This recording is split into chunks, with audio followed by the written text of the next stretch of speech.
പ്രിയപ്പെട്ട കുട്ടികളെ, നമ്മൾ ഇന്നത്തെ ക്ലാസ്സിൽ ചർച്ച ചെയ്യുന്നത് ആറാമത്തെ പാഠം വിവര വിശകലനം എന്തെളുപ്പം എന്ന പാഠമാണ്. അപ്പോൾ പലതരം വിവരങ്ങൾ നമ്മുടെ പ്രൊജക്റ്റിൻ്റെ ഭാഗമായിട്ടൊക്കെ ശേഖരിക്കാറുണ്ട്. അത് സ്കൂളിൽ പഠിക്കുന്ന കുട്ടികൾ മാത്രമല്ല, നമ്മളെ ഗവൺമെൻറ് തലത്തിലും പല വിവരങ്ങൾ ശേഖരിക്കാറുണ്ട്. അപ്പോൾ അങ്ങനെ ശേഖരിച്ച വിവരങ്ങളെ പട്ടികപ്പെടുത്തി അതിനെ വിശകലനം ചെയ്യാൻ നല്ല ഒരു സംവിധാനം നമ്മുടെ കമ്പ്യൂട്ടറിലുണ്ട്. അതിൻ്റെ ആ സോഫ്റ്റ്വെയറിന് അതിന് നമ്മളെ സഹായിക്കുന്ന സോഫ്റ്റ്വെയറിനെ സ്പ്രെഡ്ഷീറ്റുകൾ എന്നാണ് പറയുക. അപ്പോൾ ഇങ്ങനെയുള്ള സോഫ്റ്റ്വെയറുകൾ ധാരാളമുണ്ട്. അതിലൊന്നാണ് ലിബർ ഓഫീസ് കാൽക്ക്. അത് നമ്മളെ കമ്പ്യൂട്ടറിലുണ്ട്. എങ്ങനെ കിട്ടും? Application office libre office calc. അപ്പോൾ ഇവിടെ ഒരുപാട് കള്ളികൾ നിങ്ങൾ കാണുന്നുണ്ടാവും. ഇതിനൊക്കെ സെല്ലുകൾ എന്നാണ് പറയുക. ഇവിടെ ഞാനിപ്പോൾ ഒരു സെല്ല് സെലക്ട് ചെയ്തിട്ടുണ്ട്. ഇപ്പോൾ മറ്റൊരു സെല്ലിലേക്ക് പോയി. ഇങ്ങനെ ഏത് സെല്ലുകൾ വേണമെങ്കിലും നമുക്ക് സെലക്ട് ചെയ്യാം. ഇപ്പോൾ ഞാൻ സെലക്ട് ചെയ്ത സെല്ലിന് എല്ലാ സെല്ലുകൾക്കും അഡ്രസ്സ് ഉണ്ട്.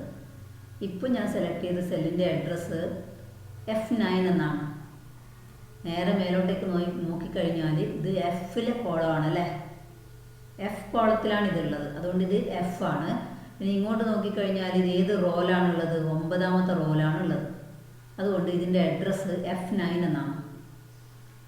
ഇതിൻ്റെ അഡ്രസ്സോ I6 ആണ്. അങ്ങനെ ഇങ്ങനെ ഓരോ സെല്ലിനും അഡ്രസ്സുകളുണ്ട്. ആ അഡ്രസ്സുകൾ ഇവിടെ സെലക്ട് ചെയ്യുമ്പോൾ ഇവിടെ വരും. ഇത് കണ്ടോ, F5 അഡ്രസ്സുകൾ വരുന്നുണ്ട്. ഇനി ഇവിടെ നമുക്ക് ഇപ്പോൾ ഞാൻ ഇതിൽ വിവരങ്ങൾ ശേഖരിക്കാൻ പോകുന്നത് ഒരു തലശ്ശേരിയിലുള്ള 10 തുണിപ്പീടികളുടെ വിറ്റ് വരവ് എത്രയാണെന്നാണ് ഞാൻ അന്വേഷിച്ചിട്ട് കണ്ടുപിടിക്കാൻ വേണ്ടി പോകുന്നത്. അപ്പോൾ ആദ്യം എന്തായാലും നമുക്കൊരു ക്രമ നമ്പർ വേണമല്ലോ. ഇവിടെ നമ്പർ ഉള്ളത് ക്രമ നമ്പർ അല്ല, അത് സെല്ലിൻ്റെ അഡ്രസ്സിൽ പെട്ടതാണ്. നമുക്കിവിടെ ക്രമ നമ്പർ വേണം. അപ്പോൾ ആദ്യം 1 എന്ന് ടൈപ്പ് ചെയ്യണം അല്ലേ? ക്രമ നമ്പർ അല്ലേ? ക്രമ നമ്പർ അവിടെ നിൽക്കട്ടെ. 1 എന്ന് ടൈപ്പ് ചെയ്യണം. കുറച്ച് വലിയ അക്ഷരത്തിൽ ടൈപ്പ് ചെയ്യാം. 1. ഇനി ഇതിൻ്റെ താഴെ 2 എന്ന് ടൈപ്പ് ചെയ്യണം. അപ്പോൾ 2, 3, 4 ഇങ്ങനെ ഒരു 10 ഷോപ്പുകളുണ്ട്. എനിക്ക് 10 വരെ നമ്പർ ഇടണം. അതിനൊരു എളുപ്പ വഴിയുണ്ട്. ഇതിൽ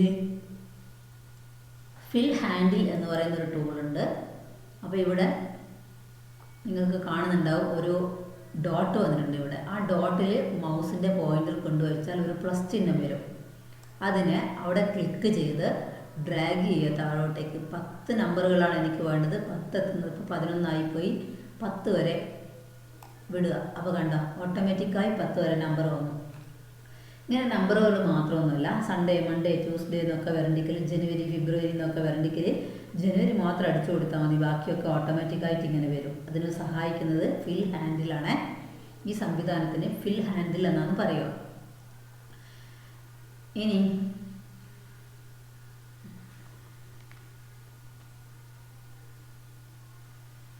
ഇവിടെ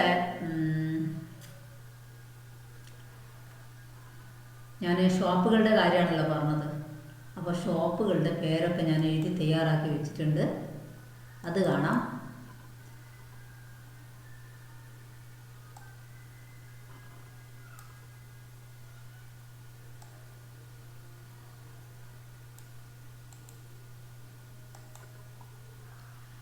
ഷോപ്പിൻ്റെ പേരൊക്കെ എഴുതി തയ്യാറാക്കി വെച്ചിട്ടുണ്ട്. ഇവിടെ ലുലു, ശോഭ, സൗഭാഗ്യ എന്നെല്ലാം കണ്ടോ. ഇത് തിങ്കളാഴ്ച അവർക്ക് കിട്ടിയ വരുമാനമാണ് ഇത് ചൊവ്വാഴ്ചത്തെ വരുമാനവും ഇത് ബുധനാഴ്ചത്തെ വരുമാനമാണ്. അപ്പോൾ ഇവിടെ സൺഡേ, മൺഡേ എന്നൊക്കെ എഴുതണ്ടേ? അതിനിവിടെ നമുക്ക് സെല്ല് സെലക്ട് ചെയ്താൽ ലാപ്ടോപ്പ് ഉപയോഗിച്ച് ടൈപ്പ് ചെയ്യാം സൺഡേ. അപ്പോൾ വൈ അവിടെ കൊള്ളുന്നില്ല. അന്നേരം എന്ത് ചെയ്യണം? ഈ കള്ളി ഒന്ന് വലുതാക്കണം. അതിന് മൗസ് പോയിന്റർ ഇവിടെ കൊണ്ടുവെക്കുമ്പോൾ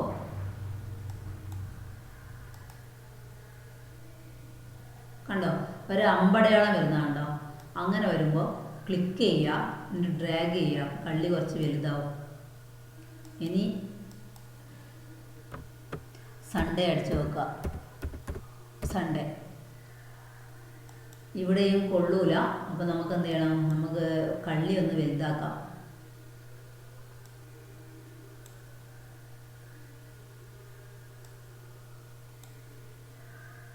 ഇവിടെയും കള്ളി വലുതാക്കാം. അപ്പോൾ ഇത് എന്തായിരുന്നു? ട്യൂസ്ഡേ അല്ലേ? അല്ല, സൺഡേ, മൺഡേ. MONDAY Monday. ഇത് ട്യൂസ്ഡേ, TUESDAY ട്യൂസ്ഡേ. അപ്പോൾ നിങ്ങൾ ഇത് ടൈപ്പ് ചെയ്ത് കഴിഞ്ഞപ്പോഴാണ് എനിക്ക് ഓർമ്മ വരുന്നത്, ഞാനിവിടെ ക്രമ നമ്പർ ഇട്ടിട്ടില്ല. ഇത് സെല്ലിൻ്റെ അഡ്രസ്സാണ്, ഇത് നമ്മുടെ ക്രമ നമ്പർ അല്ല. അപ്പോൾ ഇവിടെ എനിക്ക് ഒരു കോളവും കൂടി വേണമായിരുന്നു.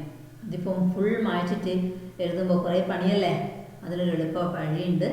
ഞാൻ ഈ കള്ളി സെലക്ട് ചെയ്തു. ഇതിൻ്റെ ഇടത് ഭാഗത്താണല്ലോ എനിക്കൊരു കോളം വേണ്ടത്. ഈ കള്ളി സെലക്ട് ചെയ്തിട്ട് ഷീറ്റ് പോവുക. ഇൻസേർട്ട്, നമുക്ക് എന്താ വേണ്ടത്? ഇവിടെ ഒരു കോളമല്ലേ വേണ്ടേ? ഇൻസേർട്ട് കോളം, കണ്ടോ? ഇൻസേർട്ട് കോളം എന്നുള്ളതിനടുത്ത് നേരെ പോയാൽ കോളം ലെഫ്റ്റിലാണോ വേണ്ടത് റൈറ്റിലാണോ വേണ്ടതെന്ന് ചോദിക്കുന്നുണ്ട്. അപ്പോൾ ഞാനിവിടെ സെലക്ട് ചെയ്ത കള്ളി ഇതാണല്ലോ, ഷോപ്പ് നെയിം, ഇതിൻ്റെ ലെഫ്റ്റിലാണല്ലോ വേണ്ടത്. അപ്പോൾ ഇൻസേർട്ട് കോളം ലെഫ്റ്റ് കൊടുക്കുക. ഇപ്പോൾ കണ്ടോ ഇവിടെ ഒരു കോളം വന്ന്. ഇനി എനിക്കിവിടെ നമ്പർ കൊടുക്കാൻ പോവാണേ. 1 കൊടുത്തു. എന്നിട്ട് എന്ത് ചെയ്യുക? ഫിൽ ഹാൻഡിൽ ഉപയോഗിച്ച് വിരിക്കുക. അപ്പോൾ താഴോട്ടേക്ക് നമ്പർ വന്നോളൂ.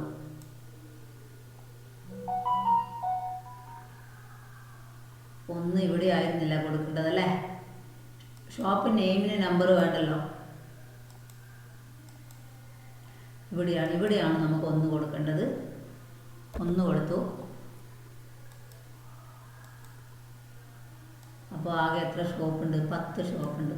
10 വരെ നമ്പർ വന്നു. ഇനി ആർക്കാണ് ഈ 3 ദിവസവും കൂടിയിട്ട് ഏറ്റവും കൂടുതൽ വരുമാനം കിട്ടിയതെന്ന് കണ്ടുപിടിക്കണം. അതിനെന്ത് വേണം? ഈ എല്ലാവർക്കും ഈ 10 ഷോപ്പുകൾക്കും ആകെ കിട്ടിയത് എത്രയാണെന്ന് കണ്ടുപിടിക്കണം. അപ്പോൾ ഒന്നാമത്തത് ലുലുവിൻ്റെ കണ്ടുപിടിക്കാം. ഞാൻ ഇവിടെയാണ് എനിക്ക് തുക വരേണ്ടത്. നമുക്ക് ഏത് കോളം വേണമെങ്കിലും സെലക്ട് ചെയ്യാം. തുക കണ്ടുപിടിക്കാൻ നമ്മൾ കൂട്ടൊന്നും വേണ്ട. ഇവിടെ ഒരു ചിഹ്നം കണ്ടോ? ഈ ചിഹ്നത്തിന് സിഗ്മ എന്ന് പറയുക. ഇവിടെ ക്ലിക്ക് ചെയ്യാം. ക്ലിക്ക് ചെയ്തപ്പോൾ ഇവിടെ സമ്മ് എന്ന് എഴുതി കാണിക്കുന്നുണ്ട്. എന്നിട്ട് എൻ്റർ അടിക്കുക. എൻ്റർ അടിച്ചാൽ അവിടെ സമ്മ് വന്നിട്ടുണ്ട്. ചെറിയ അക്ഷരത്തിലാണ്, അത് വലുതാക്കിയാൽ നിങ്ങൾക്ക് കാണാം. കണ്ടോ? ഇത് 3 കൂടി കൂട്ടിയാൽ 42,000 കിട്ടുക. ഇനി അടുത്തത് കൂട്ടണ്ടേ? ഓരോന്നും കൂട്ടാൻ ഇവിടെ പോകേണ്ട കാര്യമില്ല. നേരത്തെ ഉപയോഗിച്ച ഫിൽ ഹാൻഡിൽ ടൂൾ ഉപയോഗിച്ച് താഴോട്ട് വലിക്കുക. അപ്പോൾ മൊത്തം തുക കിട്ടി. നമ്മൾ കൂട്ടാനാണെങ്കിൽ എത്ര സമയം എടുക്കും അല്ലേ? ഇനി ഇതിൽ ആരാണ് ഏറ്റവും കൂടുതൽ വിറ്റുവരവ് ഉണ്ടാക്കിയതെന്ന് കണ്ടുപിടിക്കണം. ആർക്കാണ് കൂടുതൽ വരുമാനം കിട്ടിയത്? ഏത് ഷോപ്പിനാണ്? അപ്പോൾ നമ്മൾ ഇവിടുന്ന് ഇങ്ങനെ പരതി എടുക്കണം അല്ലേ? ഏതാണ് ഏറ്റവും കൂടുതലെന്ന്. അതിന് കമ്പ്യൂട്ടർ തന്നെ നമുക്കത് കാണിച്ചു തരും, ഏതാണ് ഏറ്റവും കൂടുതലെന്ന്. അതിനൊരു എളുപ്പ വഴിയുണ്ട്. ഈ എന്താണ് പട്ടിക, ഈ ടേബിള് അപ്പാട് സെലക്ട് ചെയ്തിട്ട് ഡാറ്റയിൽ പോയിട്ട് സോർട്ട് കൊടുക്കുക. സോർട്ട് കൊടുക്കുമ്പോൾ ഇവിടെ കുറേ കോളം ഉണ്ടല്ലേ, CBCDEFGH എന്നൊക്കെ ഉണ്ട്. നമുക്ക് ഏത് കോളത്തിൻ്റെ അടിസ്ഥാനത്തിലാണ് സോർട്ട് ചെയ്യേണ്ടത്? H അല്ലേ ടോട്ടൽ? Hൻ്റെ അടിസ്ഥാനത്തിലാണ് കൊടുക്കേണ്ടത്. അപ്പോൾ ഇവിടെ സോർട്ട് കീ 1 കോളം B എന്നാണ്. കോളം B അല്ല നമുക്ക് വേണ്ടത്, കോളം H ആണ്. കോളം H സെലക്ട് ചെയ്തു. എന്നിട്ട് എന്ത് ചെയ്തു? നമുക്ക് അവരോഹണ ക്രമത്തിലാണ് വേണ്ടത്. എന്ന് വെച്ചാൽ ഏറ്റവും കൂടുതൽ വരുമാനം നേടിയ ആൾ മേലെ വരണം. അപ്പോൾ അത് ഡിസെൻഡിങ് ആണ്. അവരോഹണം എന്ന് പറഞ്ഞാൽ ഡിസെൻഡിങ് ആണ്, വലുതെന്ന് ചെറുതിലേക്ക്. അപ്പോൾ ഡിസെൻഡിങ്ങിന് ക്ലിക്ക് കൊടുത്തു.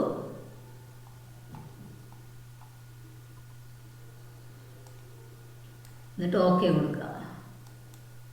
ഇപ്പോൾ കണ്ടോ നേരത്തെ ലുലു ആണ് മേലെ ഉണ്ടായിരുന്നത്, ഇപ്പോൾ സൗഭാഗ്യം വന്നിട്ടുണ്ട് മേലെ.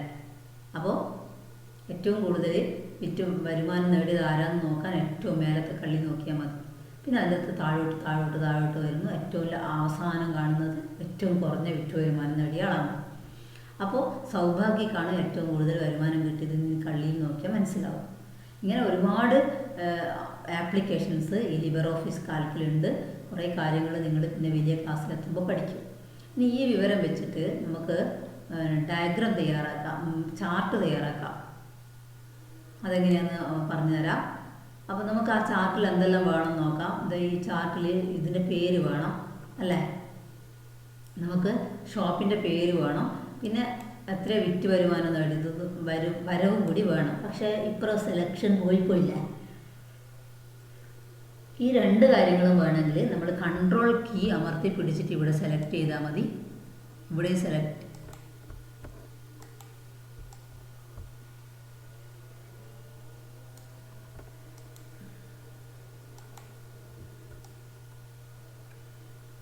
വീഡിയോൻ്റെ പേരും പിന്നെ നമുക്ക് വേണ്ടത് ആകെ വരുമാനം. ഇത് രണ്ടും വെച്ചിട്ടാണ് നമ്മൾ ഡയഗ്രാം ചാർട്ട് തയ്യാറാക്കാൻ വേണ്ടി പോകുന്നത്. അപ്പോൾ ഇവിടെ ഒരു ഇൻസേർട്ട് ചാർട്ട് എന്ന് പറഞ്ഞ ഒരു ടൂളുണ്ട്, അത് ക്ലിക്ക് ചെയ്യാം.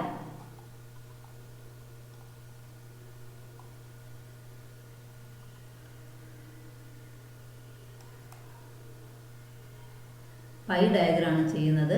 ഫിനിഷ് കൊടുക്കുക. ഇവിടെ ഒരു പൈ ഡയഗ്രാം വന്നിട്ടുണ്ട്.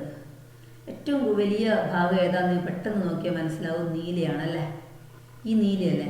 ഇവിടെ നീല ആർക്ക് നേരെയാണ്? നീല ഇവിടെ എഴുതിയിട്ടുണ്ട് സൗഭാഗ്യമാണ്. നമുക്ക് നേരത്തെ കണ്ടുപിടിച്ചിട്ടുണ്ടായിരുന്നല്ലോ സൗഭാഗ്യക്കാണ് ഏറ്റവും കൂടുതലെന്ന്. ഏറ്റവും കുറവാരാന്ന് നോക്ക്, ഈ വയലറ്റ് അല്ലേ, വലിപ്പത്തിൽ വയലറ്റ് അല്ലേ, മഞ്ഞയാണ്. വയലറ്റിനേക്കാൾ ചെറുതാണ് മഞ്ഞ. മഞ്ഞ ആരാണ്? പുഷ്പയാണ് ഏറ്റവും ചെറുത്. അപ്പോൾ വളരെ എളുപ്പത്തിൽ നമുക്ക് ഇങ്ങനെയുള്ള കാര്യങ്ങളൊക്കെ ചെയ്യാൻ ഇതിൽ സംവിധാനമുണ്ട്. Thank you.